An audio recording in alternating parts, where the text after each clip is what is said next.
ମନ୍ଦିର ମାଳିନୀ ଓଡ଼ିଶାର ମନ୍ଦିରମାଳା ପର୍ଯ୍ୟଟକମାନଙ୍କର ମୁଖ୍ୟ ଆକର୍ଷଣ।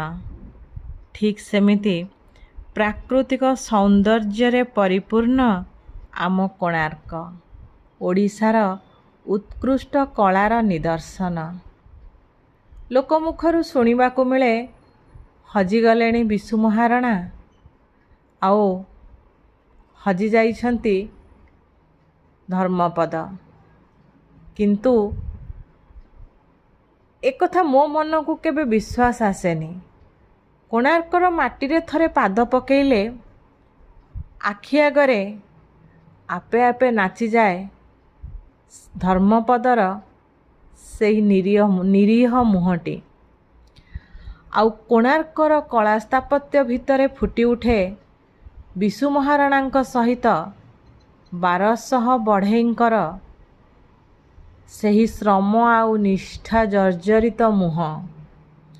ସତରେ ସେମାନଙ୍କ ହାତରେ ଯେମିତି ମୃତ୍ୟୁ ସଞ୍ଜୀବନୀ ଭରି ଦେଇଥିଲେ ଭଗବାନ, ଯାହା ଆଜି ବି କୋଣାର୍କ ଦେହରେ ଜୀବନ୍ତ ହୋଇ ରହିଛି, ଦର୍ଶକର ଆଖିକୁ ଆକୃଷ୍ଟ କରିବା ସହିତ ମନକୁ ଟାଣି ନେଉଛି ନିଜ ଆଡ଼କୁ। ନିଶ୍ଚିତ ଭାବରେ ବନ୍ଧୁମାନେ କୋଣାର୍କ ବୁଲିବା ସହିତ ପିଲାମାନଙ୍କୁ ବୁଲାନ୍ତୁ ଏବଂ କୋଣାର୍କ ବିଷୟରେ ଅନେକ ତଥ୍ୟ ପିଲାମାନଙ୍କୁ ଜାଣିବାର ସୁଯୋଗ ଦିଅନ୍ତୁ। ବିଶୁ ମହାରଣା ଏବଂ ଧର୍ମପଦଙ୍କ କଥା।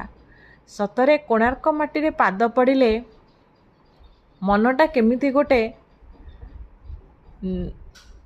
ନିରସ ହେଇଯାଏ, ଦୁଃଖରେ ଭରିଯାଏ ମନ। ମନେ ମନେ ଆତ୍ମା ଯେମିତି ଖୋଜୁଥାଏ ପୁଣି ଥରେ ଫେରି ଆସନ୍ତା କି ଧର୍ମପଦ। ଏବଂ ଏଇ ଭାବନା ରାଜ୍ୟରେ ହଜିଗଲା ଭିତରେ ଆଖିରୁ ଆପେ ଆପେ ଝରି ଯାଉଥାଏ ଦୁଇ ବୁନ୍ଦା ନୀରବ ଅଶ୍ରୁ।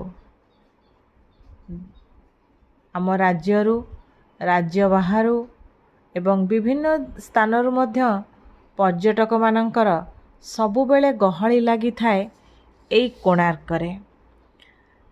ତେଣୁ ସତରେ କେତେ ପବିତ୍ର ଏ କୋଣାର୍କ ମାଟି। କୋଣାର୍କର ପ୍ରତିଟି ଚାରୁକଳା, ପ୍ରତିଟି କାରୁକାର୍ଯ୍ୟ ଆଜି ମଧ୍ୟ ମନେ ପକାଇ ଦେଉଛି ବା ଜୀବନ୍ତ କରି ରଖିଛି ବିଶୁ ମହାରଣାଙ୍କର ସେହି ହାତୁଡ଼ି ମାଡ଼ର ଶବ୍ଦ ଏବଂ ନିହାଣ ମୁନର କଳା ଚାତୁରୀକୁ ବା କଳା ମାଧୁର୍ଯ୍ୟକୁ। ଧନ୍ୟ ଉତ୍କଳ ମାଟି, ଧନ୍ୟ ତୋର ଏଇ ସନ୍ତାନ ଏବଂ ଉତ୍କଳକୁ ମହିମାମଣ୍ଡିତ ଗୌରବାନ୍ୱିତ କରିଥିବା ଧନ୍ୟ ଏ ଶିଳ୍ପୀକୂଳ। ତୁମମାନଙ୍କ ନିକଟରେ